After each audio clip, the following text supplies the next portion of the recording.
Hi guys, this is Book293. Sorry I haven't made a video in a while. Actually, quite a while. Please don't unsubscribe. I'm making a video. I've been busy with school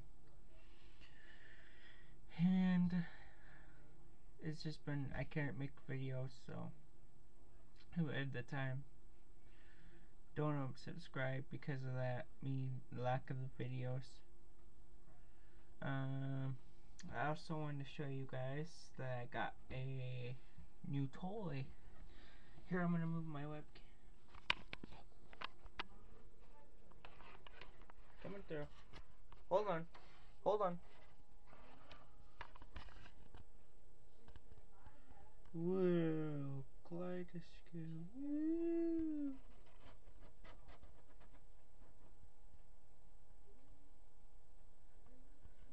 See, it's a 22-inch Acer monitor.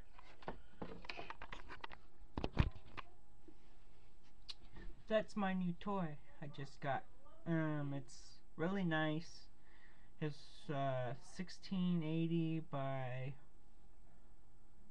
1020p 1020. That's its highest resolution. It's really awesome. I also, in my computer, put in a new CPU. This right here is my old CPU. It was my old AMD Sempron 2300 dual core CPU. The one that's in my computer now is an AMD Athlon 64 times 20 dual core 3800 plus. I got from a friend. In my old computer in my bedroom, I got installed 256 megabytes of RAM. I updated the RAM. It was nice. Yeah, I like computers. No, that was my second. Actually, putting in a CPU was my second time taking something out, putting it back in. And then my putting in the RAM in my old computer was my third time. Yeah, so I'm I'm computer savvy, I should say. I love computers. But that's what I got. I got me a new monitor. I got me some RAM for my old computer.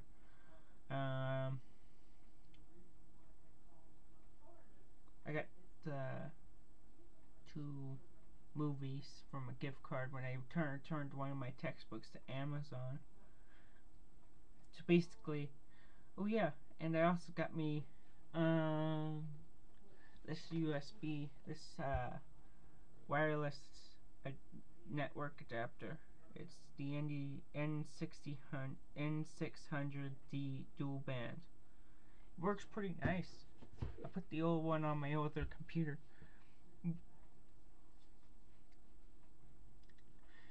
Yeah, so I've been just busy. So don't unsubscribe because of lack of videos. I'll make more. I'll possibly try to make some Call of Duty videos if I want to install Call of Duty 4 or Black Ops again.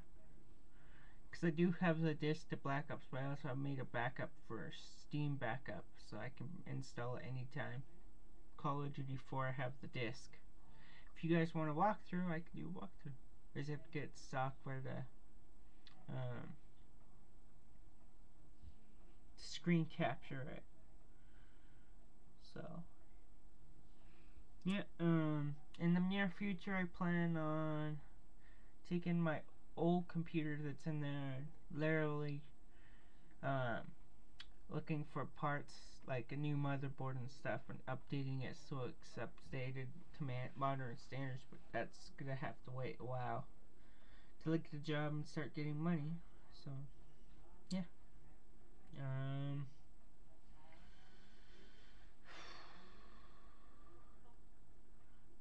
What to talk about? Oh yeah, I know what I could talk about.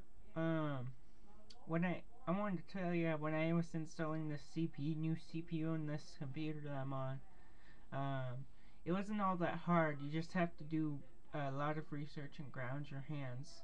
And if you ground your hands first before you put it in, then you can unhook the when you take the heatsink out, which is the fan that keeps your CPU clean, cooled down. Um, Once you pull that out, you clean off. You take like cloth, and you take some rubbing alcohol, 70% rubbing alcohol, and then you put it on the cloth, and you rub the old thermal paste off the heatsink.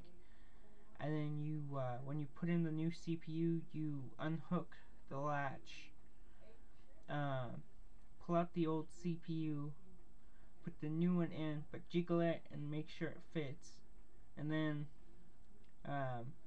once it's secure, once you got it in there, you relatch it, and then if it doesn't have, you can put then you get your thermal paste. You put a little dab the size of like about that, about the size of a pea on there. Then you use your spreader that comes if you get one with the thermal paste. Then you spread the new thermal paste on.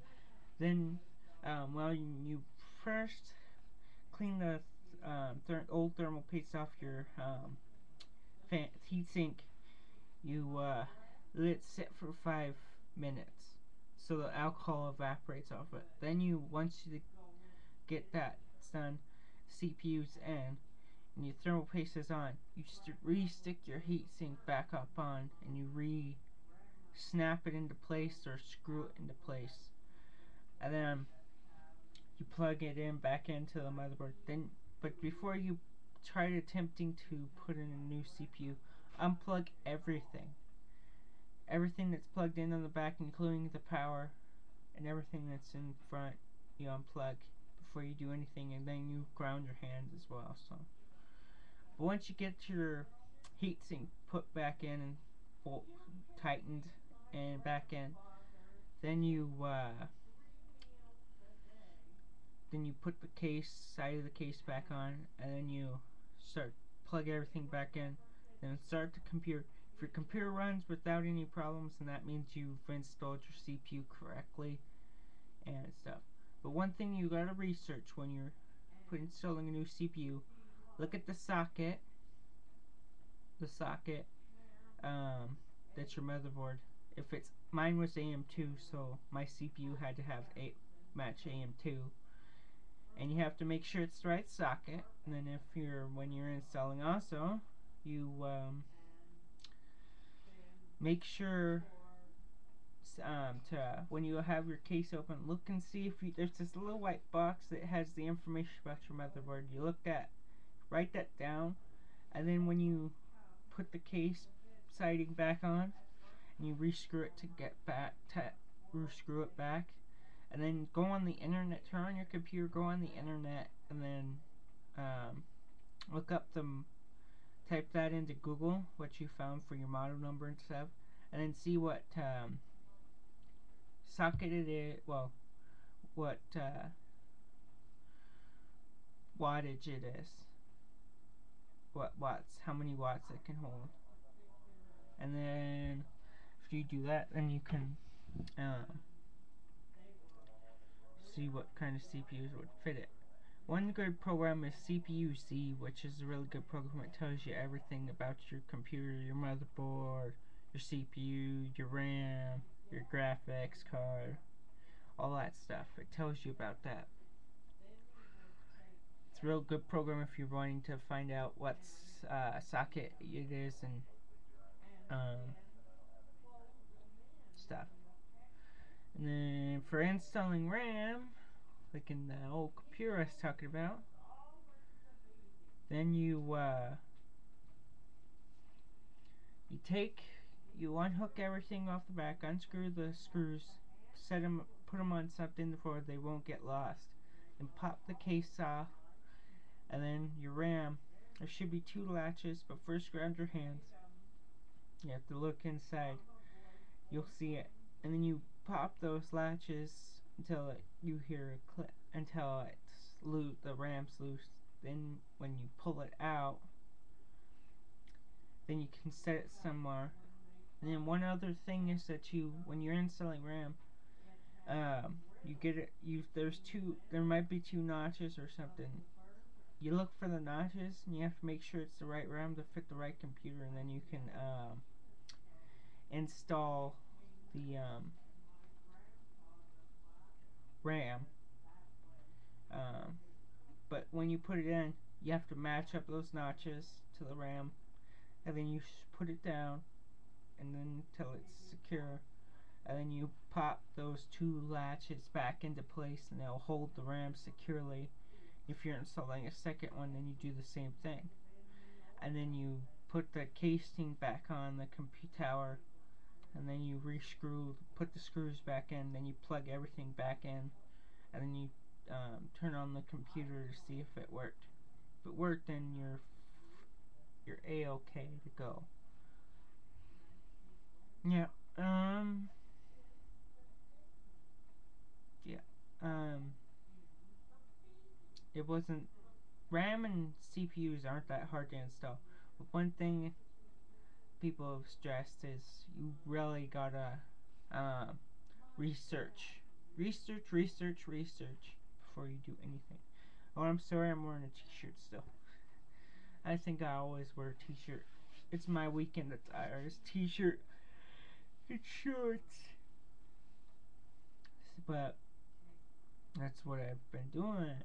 That's basically just another random video, but I'll try to see if I can find a program that I can use to record Call of Duty videos and I'll upload them.